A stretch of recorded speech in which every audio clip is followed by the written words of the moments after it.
दोस्तों, कोई भी शब्दों से हमारा अपमान नहीं कर सकता जब हम गहरी नींद में होते हैं। अब शायद इसलिए कि हम अवेयर नहीं होते, कॉन्शियस नहीं होते। तो नींद में हमारा कॉन्शियसनेस, अवेयरनेस कहां चला जाता है? अब सिर्फ शब्दों का ही अवेयरनेस क्यों? नींद में कोई भी दृश्य हो, कोई भी सिचुएशन या हमारे सेंसेस हमें टेंशन या एक्साइटमेंट भी महसूस नहीं करा सकते। तो क्या नींद में हमारा कॉन्शियसनेस डेड हो जाता है? अब इसका जवाब आप ही मुझे देंगे।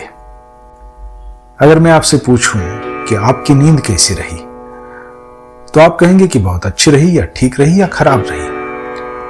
तो कॉन्शियसनेस अगर गायब हो गया था, तो नींद का अच्छा या बुरा होना किसने महसूस किया? जिसने भी महसूस किया हो, वो क्या था? वो कौन था? क्या वो कॉन्शियसनेस था? क्या हम ये कह सकते हैं कि इंद्रियों का अवेयरनेस गायब हो गया था, लेकिन आत्मा का कॉन्शियसनेस जागरूक था? क्या इसी को चेतना कहते हैं? तो इसका मतलब यह हुआ कि चेतना और इंद्रियों के रिएक्शंस अलग अलग होते हैं, और हम उस अवेयरनेस के जाल में फंसे हुए हैं जो दिन भर सिर्फ इंद्रियों का रिएक्शन ही होता है, और शायद असली चेतना को हम आज तक जान ही नहीं पाए हैं। चेतना शायद हमारे मोबाइल स्क्रीन की तरह है। दिन भर स्क्रीन पर अलग अलग वीडियो चलते हैं, रील्स, शॉर्ट्स चलते रहते हैं। हम स्क्रीन को भूल जाते हैं और उसी वीडियोस को दुनिया मान लेते हैं, अनुभव मान लेते हैं। वीडियोस गायब हो जाते हैं, स्क्रीन वही रहती है। जैसे अनुभव रुकने के बाद चेतना भी वही रहती है। मुझे लगता है कि आज तक किसी ने भी इस स्क्रीन का, इस चेतना का असली अनुभव नहीं किया है, गौर ही नहीं किया है। हम उस अनुभव की बात कर रहे हैं जहां इंद्रियों की अवेयरनेस नहीं होती और बाहरी दुनिया की गैर मौजूदगी होती है। अब किसी को लगेगा कि अंधेरा देखने जैसा है, तो थोड़ी गहराई से समझ लीजिए कि अंधेरे को देखने के लिए भी आंखों की जरूरत होती है।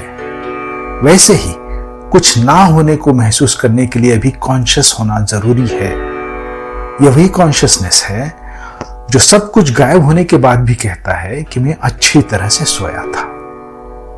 और शायद इसीलिए हम सोने के लिए बेताब रहते हैं, क्योंकि हम ज्यादा देर तक इस बाहरी दुनिया के इल्यूजन्स में नहीं रह सकते। हमें चेतना के अनुभव की जरूरत पड़ती है जिंदा रहने के लिए। अब आपके लिए एक सवाल है, क्या हम अपने इस चेतना के अस्तित्व को हर पल महसूस कर सकते हैं? क्या उसी में हमेशा बने रह सकते हैं? क्योंकि ये बहुत आकर्षक है। और क्या सिर्फ नींद में रहना ही इसे पाने का इकलौता रास्ता है, या कुछ और भी है जो हमसे छूट रहा है?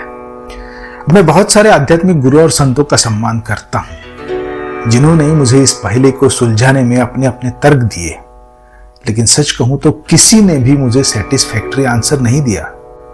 अब क्योंकि मैं साइंस का भी स्टूडेंट हूं, तो इसका उत्तर मैंने साइंस के बेस पे खोज लिया, लेकिन उस उत्तर ने मुझे निराश किया, और शायद आप भी सरप्राइज हो जाएंगे।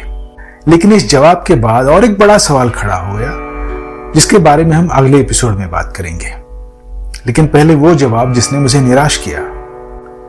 मुझे किसी गहरे दिमाग को चैलेंज देने वाले स्पिरिचुअल रहस्य की अपेक्षा थी, लेकिन ये तो सिंपल साइंटिफिक तर्क निकला। नींद अच्छी, ठीक या खराब होने के अनुभव का चेतना से कोई लेना देना नहीं है।